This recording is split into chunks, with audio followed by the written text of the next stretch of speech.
while doom scrolling as Netflix it watches me. I'm on my phone and I see my girl from college. She's just posted an inspirational piece reflecting on how her circle is smaller because she prioritized herself. She's leveled up, she's focused on things she truly cares about, and she just distancing herself from people that are no longer serving her. And I'm looking at her like, yes, girl. Oh, you. So I do what the girlies do, and I shared her post to my story. You know what I'm saying? We gotta support the girls. And I'm sure her DMs were flooded, so she never acknowledged my share. So when I went out to LA, a few weeks later, that's where she lives, I hit her up and I was like, hey girl, I'm out here. And she was real busy, so it wasn't until the last day of my trip that she reached out and said, hey, I'm sorry sis, I'm not gonna be able to make it out this time. But next time we can tell you. And a few weeks later, I saw that she was having a cabin trip with the Poconos like we used to. I was like, dang. I mean, I'm in Tulsa now, so I know that's probably why I didn't get the invite. We've all seen those posts. The ones where people are reflecting on how their circle is smaller, and they're attributing it to growth. Well, since coming to Tulsa, my circle, it is smaller. And with that came the realization that there is a dark side to that narrative. My story, it's kind of like a coming-of-age film, where the characters, they aren't teens. They're in their 30s, and they're navigating the complexities of adulthood, which comes with the reality that friends grow apart, and sometimes we never get closure as to why. Even here, right now, you may be realizing that you're on the dark side of that narrative, coming to terms real time with the harsh reality that there is a thin line between growing and being outgrown. As told by me.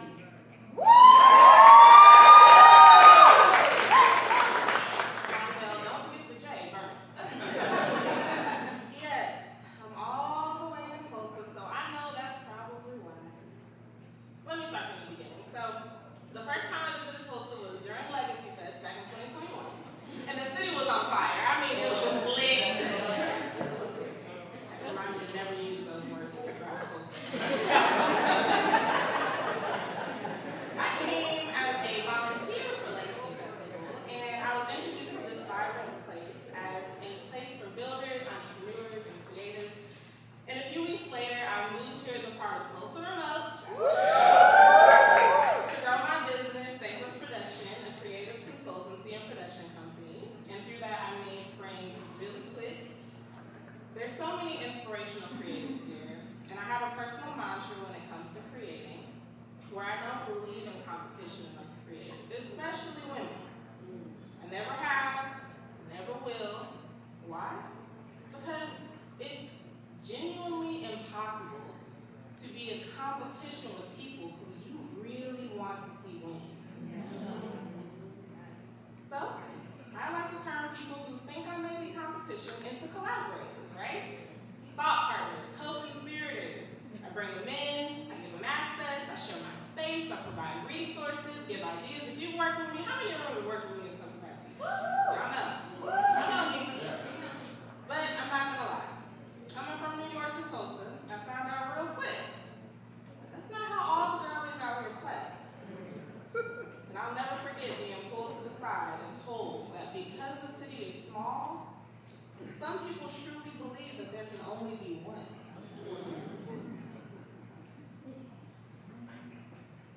I must admit, I was warned. So, I can't really call it a blindside, but for the first time at my big age, I found myself being slighted by gossip. I'm talking big libel and slander. And that betrayal, it actually sent me on a path of self-preservation. I preserved myself by setting up boundaries, ultimately isolating myself, because I looked around like, dang, if you can't go to Vondell J, where can you go? And I said that, I was like, dang, if I can't trust the people closest to me, then who can I trust? So, yeah,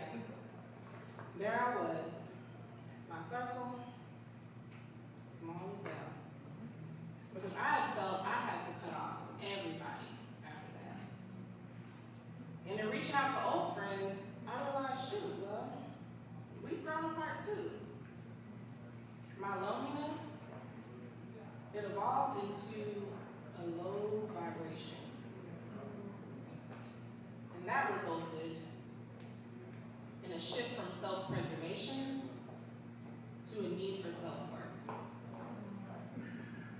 So, fast forward, 2023, I'm in therapy.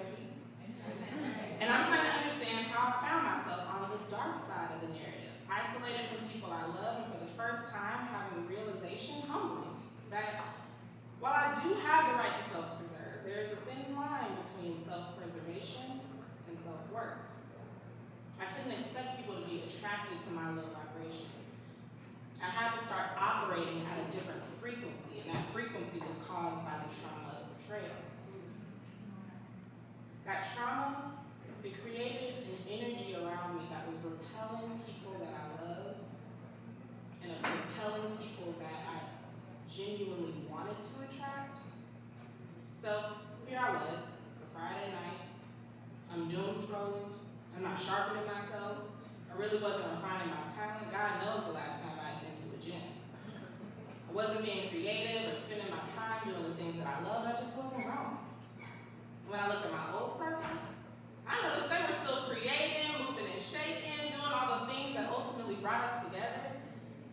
And it was for the first time that I realized that maybe my circle was smaller because I was being outgrown.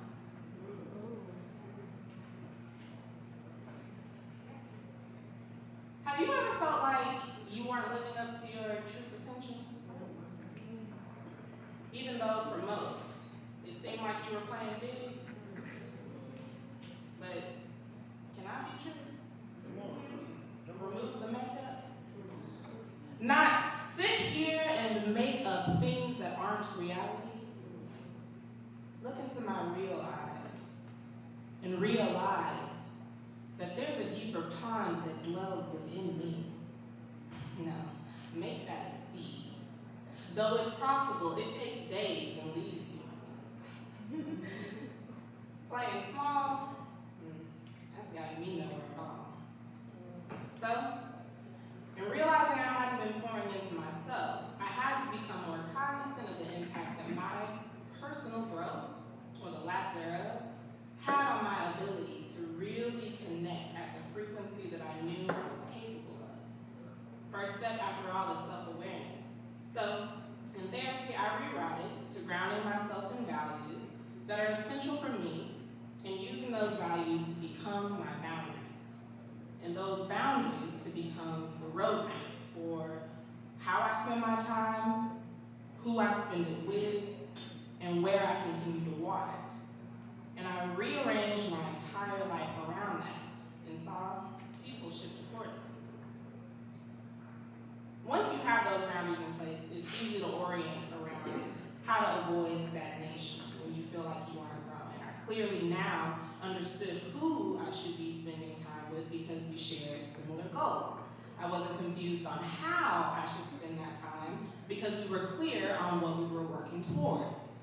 And most importantly, I felt safe amongst those friends to communicate vulnerably about the challenges that we were facing because we were facing them together. And for the first time in my big age, I felt okay to cry. And for so long, I thought that doing that was a weakness. When surrounded by my friends, it was my biggest strength. Fast forward to February 28, 2024, 3 short days before my vision would become reality. I'm staring at a blank Word document. That's why I'm reading from the screen now. Cursor is blinking as I search for where to begin my story. I may have started this journey feeling lost and alone, unheard, undervalued, and largely misunderstood. But I'm ending it, staring out into an audience of old friends and new, with a refined sense of belonging, a new understanding about how leaning into the discomfort of this moment it actually translates to growth. And an unprecedented appreciation for how sharing stories centered around vulnerability in a safe space of community